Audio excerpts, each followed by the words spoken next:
All right, everyone. Now we have to talk about the Uniparty and propaganda, specifically Trump's comments on fighting an enemy from within. That was some time ago. J.D. Vance just weighing in and saying, well, his comments actually make sense when you think about it.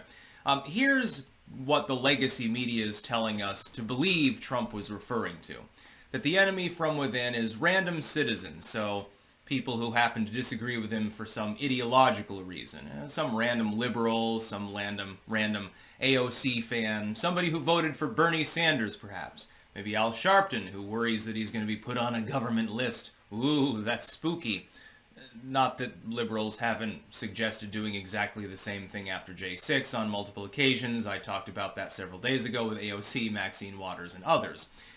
But really what it refers to, if you look at it in context, it's a very real phenomenon, which is that the enemy from within is actually the Uniparty.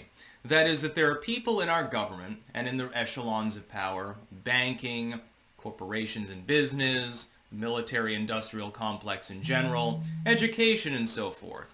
They don't have the best interests of the United States at hand. They don't care about them. They are globalists. So what a globalist is someone who is not predominantly invested in one's own country. For example, let's say I'm a globalist, so I've made $1 billion or something.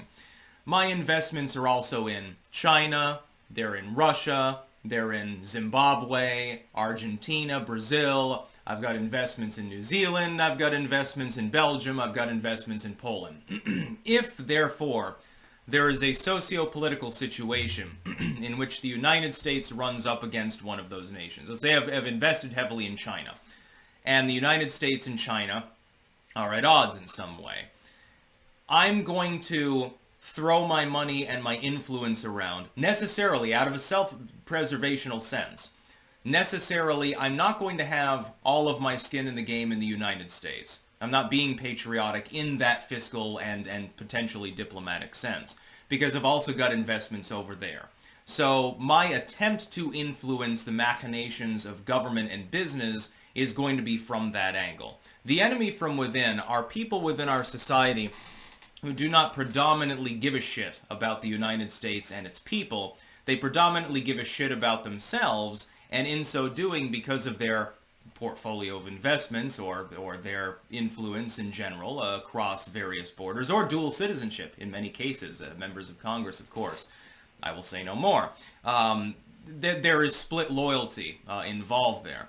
That is that there are people that have infiltrated the country that predominantly don't give a fuck about the country at all. Some of them want to destroy it. Some of them just want to parasitize it. And some of them don't really have a problem with it. They don't have a problem with the United States, but they're profiting elsewhere as well, and so they lean on the U.S. government and business and so forth, and society in general, to try to bring things in line. You would think of some of the big tech firms, for example. Think of Google. Google operates as a U.S. company. It operates within the U.S. But they are trying their best to appease the Chinese in order to develop systems for them and make money off the Chinese market. As such, they straddle that very, very thin line between appeasing two dipoles in order to maximize their profit. It is inevitable, therefore, that they will attempt to influence the West to become more like China, and to an extent, a very limited extent I would note, they attempt to export westernization to China. It's inevitable. They want to make money. For them, it's all about the Benji greens, or the yuan, or whatever the currency happens to be denominated in. This is the enemy from within. This is exactly the kind of thing that Trump's tariff policies, etc., are designed to avoid.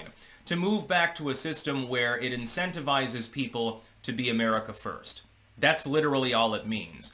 Trump is not talking about random citizens. The idea that he's going to put people on lists. He's going to round people up. I saw a post this morning, and it appears to be genuine. At first, I thought it was a troll post, because I'm like, oh, you can't possibly believe this. But apparently, this individual is actually a leftoid. They had a picture of Elian Gonzalez. You know that famous picture where the soldier has, the assault rifle, so-called? That was an actual assault rifle, probably. And Elian Gonzalez with his, I don't know, uncle or whatever it was, is like hiding in the closet. And he's like, you remember that?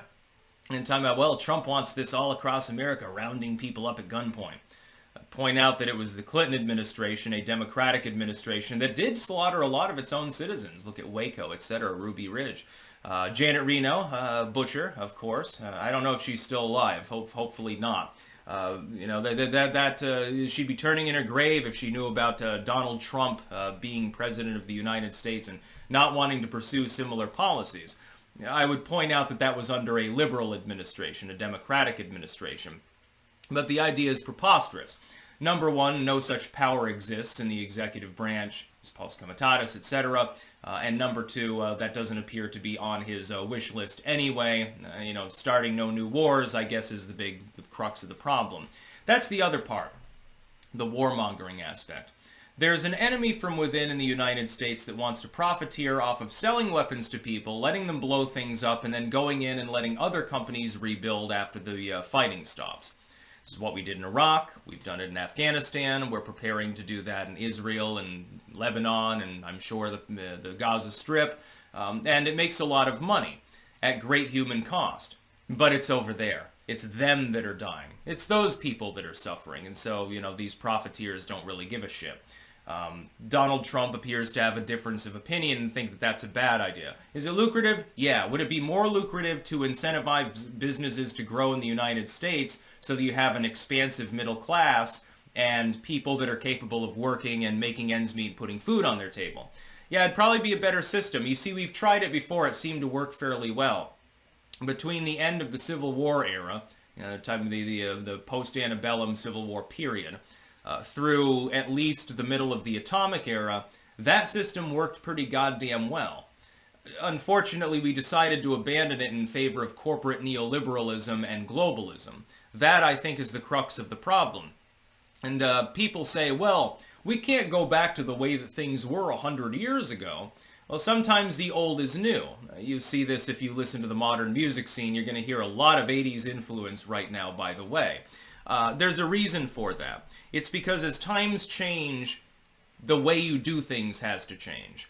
The neoliberal neocon experiment post-1970s basically has started to stop working. It's no longer working for the average person. Hell, it's no longer working for many businesses, unless you happen to be a mega corporation or a big bank that's too big to fail, and the government will just throw money at you, taxpayer money, should you do something wrong. For everyone else, look at the TPP, for example.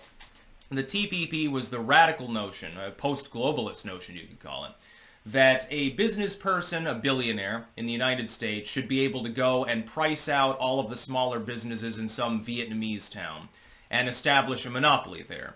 Meanwhile, a Vietnamese business run by a similarly rich person should be able to move into Oregon or Washington State and do the same fucking thing. Maybe in Portland, maybe in Seattle, wherever it happens to be.